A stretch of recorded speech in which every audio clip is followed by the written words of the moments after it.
OK, encore une autre fois, entreprise missionnaire, aide missionnaire internationale. Et nous avons article la plus récente encore une autre fois. Aujourd'hui, ça va être très, très intéressant encore une autre fois. Alors, si vous appliquez la parole, vous allez apprendre de grandes choses et vous allez marcher dans la victoire. OK? Alors, le titre pour notre chaîne YouTube, ça va être appelé « Aucun chrétien n'a de raison de tomber ». La chute. Non, aucune raison. Et nous allons voir dans la parole aujourd'hui. OK, ça marche, ça marche. Des fois, je suis un peu embrouillé, un petit peu. OK, le premier, c'était d'après Jacques 1, 21. Jacques 1, 21 et Éphésiens 4, 22 à 24, pour ne citer que quelques versets, aucun chrétien ne devrait chuter, tomber, surtout lorsqu'il s'agit d'un dirigeant. Oh my. Ça, c'est terrible, ça. Tous les scandales que nous entendons dans le monde, à travers du monde, le scandale sexuel, surtout les scandales financiers aussi, mais les scandales sexuels, ça ne marche pas avec Dieu et ça ne marche pas avec moi. OK? Alors, j'ai cité Jacques 1, 21. Jacques 1, 21, c'est marqué, c'est pourquoi, rejetant toute souillure, la souillure, c'est ça qui cause les scandales. OK? Et tout accès de malice, recevez avec douceur la parole qui a été plantée en vous et qui peut sauver ou délivrer vos âmes, l'âme, non l'esprit de l'homme, mais l'âme. Aussi, j'avais marqué Éphésiens 4, 22, 24, concernant le vieil homme et le nouvel homme. OK? Alors, il faut renouveler l'intelligence. L'intelligence, ça fait partie de l'âme. Il faut comprendre tout cela. Votre problème, ce n'est pas l'esprit quand vous êtes régénéré. Le problème, c'est le manque de renouvellement de votre intelligence. OK? Encore, j'ai marqué ici un autre. J'avais marqué mon témoignage, je vais faire certain que tout marche bien, mon témoignage personnel du salut et de délivrance serait éloquent à lui seul, mais pour vous épargner du temps, j'avais marqué ça à quelqu'un. Tout cela tout cela ne m'est pas nouveau, car je pratique 7 fois depuis 31 ans. Je ne vais certainement pas entrer dans les détails, mais je sais seulement ce que je sais qui est vrai. OK? Le chemin étroit et resserré est accessible à tous. OK? Même aux païens. S'ils veulent être sauvés, ils peuvent embarquer sur le chemin étroit et resserré. Nous sommes une nouvelle création. Une nouvelle création. OK? Nouvelle création. La nouvelle création ne pêche pas. OK? En Christ, nous sommes saints et non plus des pécheurs. Nous sommes unis au second Adam et nous sommes non plus en union avec le premier Adam. Nous sommes nés d'une semence incorruptible. Alléluia! Il nous a commandé de crucifier les œuvres de la chair du vieil homme et de renouveler notre intelligence. C'est marqué dans la parole. C'est quoi le problème? Le problème, c'est que vous n'êtes pas dans la parole. Je ne parle pas du point de vue théorique, mais d'après mon expérience et en tant que ministère apostolique de l'Évangile de notre Seigneur Jésus-Christ. Ce que Dieu a fait et a mis à ma disposition, il veut le faire pour chacun de ses enfants, nous faisant passer d'enfants de Dieu à fils de Dieu. Grosse différence. La plupart des croyants, ils sont encore enfants de Dieu. Il y en a que ça fait 30, 40, 50 ans qu'ils sont sauvés. Ça fait dur. All right? Car tous ceux qui vivent pleinement le moment présent, guidés par l'Esprit de Dieu qui habite en eux, sont fils de Dieu. Tous ceux qui sont guidés par l'Esprit de Dieu. Dans le grec, c'est présent. Ceux qui sont continuellement guidés par l'Esprit. Romains 8, 14 sont fils de Dieu, non plus enfants de Dieu. Les enfants de Dieu ne sont pas guidés par l'Esprit habituellement. Non, de petit peu. Ici, un petit là, un petit peu là. Non, Dieu, c'est toujours, il veut toujours, mais ça prend une transformation. Ça fait partie de votre sanctification. OK? Vivre pleinement votre filiation divine n'est pas seulement pour moi ou quelques-uns. Non, c'est pour toute l'Église. Toute l'Église. OK? Et c'est la plus grande partie de la bonne nouvelle. Oh, c'est une grande partie de la bonne nouvelle. Je n'ai plus besoin de vivre selon le vieil homme, mais le nouvel homme. Et je m'arrête là. Shalom. Mon prochain, c'était le chemin étroit et resserré n'est pas seulement le chemin de la sainteté et de la droiture. Yes, it is. Mais c'est aussi le chemin de victoire surnaturelle. La victoire surnaturelle sur tout péché, oui, mais la victoire surnaturelle sur la maladie, les infirmités, toutes ces choses-là qui ne viennent pas de Dieu.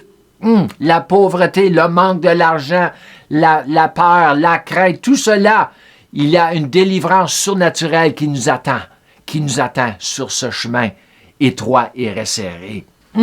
En ce qui concerne le tabac, j'avais marqué quelque chose sur mon tube, social.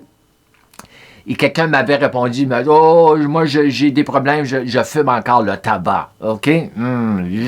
OK? Alors j'ai dit, en ce qui concerne le tabac, après ma conversion, j'avais l'impression d'avoir perdu toute envie de fumer car je ne buvais plus d'alcool ni de café. Cependant, j'ai commencé à fumer une cigarette une fois par semaine. Après, j'ai été sauvé. Une cigarette. Pas 2, 3, 4. Seulement une. Après avoir fumé pour 16 ans de temps. OK? Avant que j'ai été sauvé. Alors, j'ai commencé à fumer une cigarette. Et un soir, je m'en allais à un de mes amis et j'ai entendu la voix de Dieu. Vraiment, il m'a dit, je ne veux pas, en anglais, il m'avait dit, je ne veux pas que tu fumes ce soir. Mais qu'est-ce que j'ai fait? J'ai fumé. J'ai fumé à moitié d'une cigarette et j'ai été malade. Malade. J'ai pas vomi, mais j'ai été malade. J'ai été dans sa chambre de bain pour 2 heures de temps, je pense. Et il a dit, est-ce que tu es correct? J'ai dit, non, je ne suis pas correct. Et depuis ce temps-là, je n'ai pas retourné à la cigarette. Wow!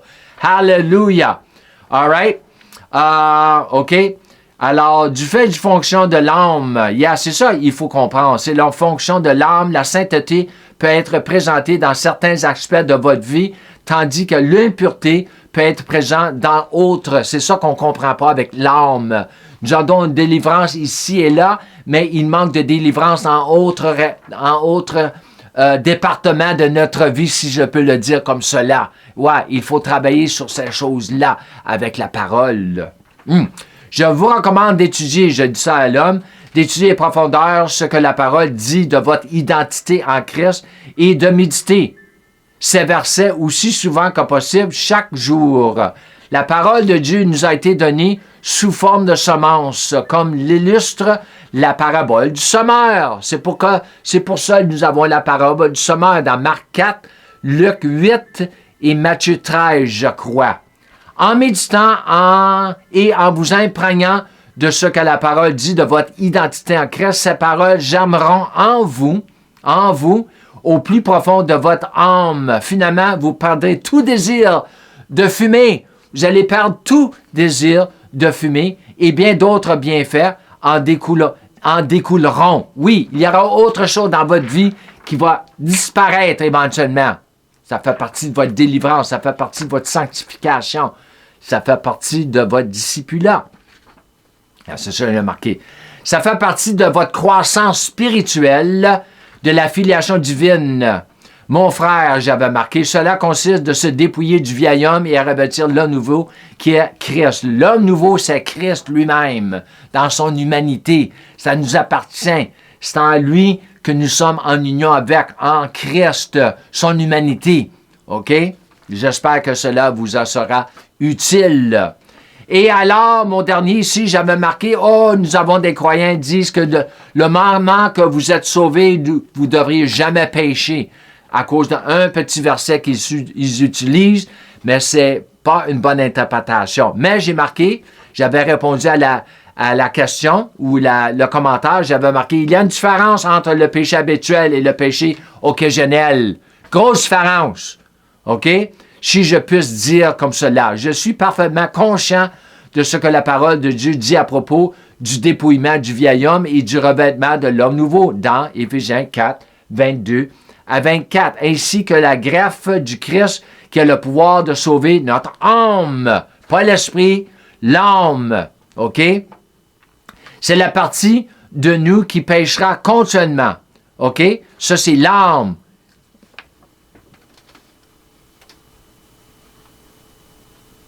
L'âme qui va pécher continuellement à un degré ou à un autre, c'est l'âme, Jacques 1, 21, et non l'esprit régénéré, tant que le croyant n'a pas entrepris un travail sur son âme. C'est à nous. C'est à nous. Dieu nous dit quoi faire dans sa parole, mais il ne le fera pas pour nous. OK? Quand la parole nous dit de méditer la parole jour et nuit, c'est un impératif, mais Dieu ne le fera pas pour toi. Il est là pour t'aider, mais il ne le fera pas pour toi parce que lui, il n'a pas besoin de renouveler son intelligence. C'est nous qui avons besoin de renouveler notre intelligence. C'est nous qui devons se dépouiller du vieil homme. Jésus n'a pas le vieil homme. OK? Et il n'a pas le vieil homme. Il n'a pas le vieil homme et il n'a pas le vieil homme. OK? Romains 12, 2. Transformation. Ou d'après ce que j'ai constaté au fil des ans, la plupart des croyants ne progressent pas spirituellement et stagnent, voire régressent, ce qui est à l'origine du péché habituel. Si vous n'avancez pas avec votre marche avec le Seigneur, si vous ne grandissez pas, vous allez devenir stagnant et éventuellement vous allez régresser et cela, vous allez pécher habituellement. OK? Très dangereux. Très dangereux. OK? Même après 31 ans de conversion, je pêche encore, mais plus comme avant. Non, non, non, je ne pêche plus comme je pêchais avant. Loin de là. Dieu merci. Merci Dieu. Car je n'ai jamais replongé dans mes anciens vices. Je n'ai jamais rechuté dans tout ce que Dieu m'a libéré. Fumer, boire, forniquer, me masturber, jurer, pour ne citer que quelques exemples. Plus je m'engage dans le processus de sanctification que porte le mot saint. Dans le mot sanctification, nous avons le mot saint. Le mot grec, c'est hagios. Hagios, qui est utilisé pour le Saint-Esprit. Ça fait partie dans le mot sanctification. OK? Plus mon âme s'harmonise avec mon être spirituel, la nouvelle nature, c'est notre nouvelle création en Christ. C'est ce que Dieu recherche dans son Église qui en manque cruellement aujourd'hui. Alors c'est pour ça que nous avons besoin d'une réforme, une grande réforme. Et je veux finir avec ceci. C'est trouvé dans second épître de Pierre. Mon nom c'est Pierre, mais je ne suis pas le Pierre de la Bible. Nous allons à chapitre 1, verset 10. C'est pourquoi, frères et sœurs, appliquez-vous d'autant plus à affermir votre vocation et votre élection, car en faisant cela, vous ne broncherez jamais. Jamais. Vous ne broncherez jamais. C'est qu'est-ce qu'on ne comprend pas de cela, nous ne broncherons jamais. Il n'a pas dit nous allons broncher un petit peu ou nous allons broncher de moins et de moins et de moins. Oui, ça peut arriver comme ça, mais c'est marqué, on peut venir à une place où nous allons broncher jamais. C'est pas moi qui ai marqué ça. C'est pas Pierre Roussel, c'est l'apôtre Pierre, inspiré par l'Esprit Saint. Alors, le problème, c'est que nous n'avons pas mis, nous ne savons pas ce que la parole nous enseigne sur ces choses-là. Et moi, je me base sur la parole et non mes expériences en général. Et je ne base pas ma marche avec Dieu avec la marche avec les autres. Parce que moi, j'entends des fois des prédicateurs qui disent « Ah, tu vas voir un jour, tu vas broncher. » Ben, si je ne fais pas attention, oui, je peux broncher. Mais d'après la parole, je n'ai pas besoin de broncher. OK? Je n'ai pas besoin de tomber. OK? Parce que nous sommes en Christ. Il est là pour nous aider. Alors, je finis avec tout cela. Et comme je finis mes enseignements, je vous encourage de marcher dans votre filiation, la plénitude de votre filiation, en marchant dans la plénitude de la grâce de Dieu et de la foi de Dieu. Shalom et Amen.